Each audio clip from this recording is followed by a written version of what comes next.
Bitcoin की शुरुआत क्यों हुई, कोई बताना चाहेगा मुझे? किसी को पता है बिटकॉइन की शुरुआत क्यों हुई और इसका नाम बिटकॉइन ही क्यों पड़ा? माइक कॉइन क्यों नहीं पड़ गया? बिटकॉइन ही उसका नाम क्यों पड़ा? उसको बिटकॉइन ही क्यों कहते हैं? उसको बैलून भी तो कह सकते हैं, उसको लैपटॉप भी तो कह सकते हैं।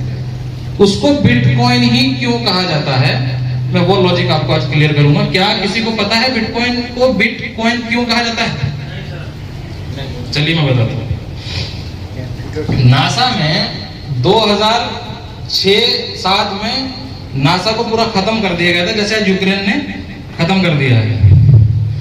तो वैसे ही उनके आपसी संबंध, बिजनेस के संबंध खत्म हो चुके थे। नासा ने दिमाग लगाया कि एक ऐसा डिजिटल हवाला बना दिया जाए जिससे हम लोग अपने बिजनेस का लेन देन कर सकें, बिजनेस का लेन देन हम कर पाए।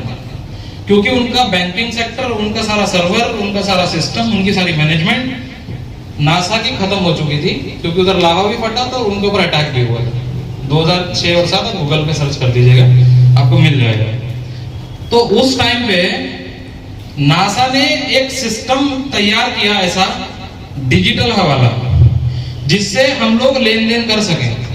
और उस टाइम उनको पता नहीं था कि इसका डिमांड इतना हो जाएगा कि 1 करोड़ का कॉइन होने वाला है या 50 लाख पे चला जाएगा। उनको नहीं पता था, नहीं तो सप्लाई बहुत ज्यादा बनाए होते। उन्होंने मात्र सप्लाई बनाई 2 करोड़ 10 लाख, ना तो कभी कम हो सकती ना कभी ज्यादा हो सकती, क्योंकि वो ब्लॉकचेन पे बन चुकी है, उसका एल्गोरिदम बन चुका। अब बात कितनी है दोस्तों कि उन्होंने खरीदी बिक्री और अपने बिजनेस को, अपनी कंट्री को उठाने के लिए पेमेंट का लेन देन ना करके एक डिजिटल हवाले का सिस्टम शुरू कर दिया। वो इसलिए शुरू किया जिससे कि अपने बिजनेस को उठा पाए, है ना। अब वहां से शुरुआत होती है। उन्होंने उसका नाम बिट क्यों रखा? क्योंकि ब्लॉकचेन के ऊपर जब किसी ट्रांजैक्शन को कंफर्म और सक्सेस किया जाता है, और कंप्यूटर की सबसे छोटी इकाई को बिट कहा जाता है, समझ रहे हैं?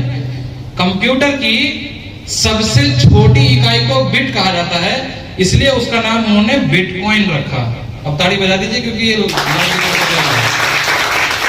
बिटकॉइन का नाम इसीलिए उसका बिटकॉइन रखा, कंप्यूटर की सबसे छोटी इकाई को बिट कहा जाता है। अब दूसरा पैनल है ब्लॉकचेन। ब्लॉकचेन क्या है? कोई बताएगा ब्लॉकचेन क्या है? ब्लॉकचेन कोई बताएंगे? चलिए मैं बताता हूँ ब्लॉकचेन क्या होता है। एग्जाम्पल मैं हमेशा यूज करता हूँ और वो सक्सेस भी है। मान लीजिए आज मैंने सर को 10,000 रुपए ट्रांसफर दिए टेबल पे, मैंने किसी आदमी को 10,000 रुपए टेबल पे दिए, राइट? तो 10,000 रुपए मैंने दिए और मैं बाहर जाकर के झूठ बोल के आ गया कि मैंने तो उनको 50,000 रुपए दिए। बोल सकता हूँ ना मैं, क्योंकि कोई लिखत में है ही नहीं। वो मना कर सकता है, मुझे तो कोई रुपया दिया नहीं, मना भी तो कर सकते हैं ना। तो अब ब्लॉकचेन क्या है? मैंने अगर उनको एक 10,000 रुपए का ट्रांसफर किया है तो मेरे पास यूटीआर नंबर जनरेट हुआ है, राइट? यूटीआर नंबर जनरेट हुआ है। तो यूटीआर नंबर से ये कंफर्म लगाया जा सकता है कि ये पेमेंट किसके अकाउंट में भेजा है और किस डेट को भेजा है। ना तो मैं झूठ बोल सकता, ना सामने वाला मुंह कर सकता, राइट? जिसका लेजर प्रॉपर सिस्टम पे दिखता हो, जिसको पब्लिक देख पाए जिस लेजर को, उसको ब्लॉकचेन बोलते हैं। क्लियर? पूरा बैंकिंग सेक्टर ब्लॉकचेन पे चलता है।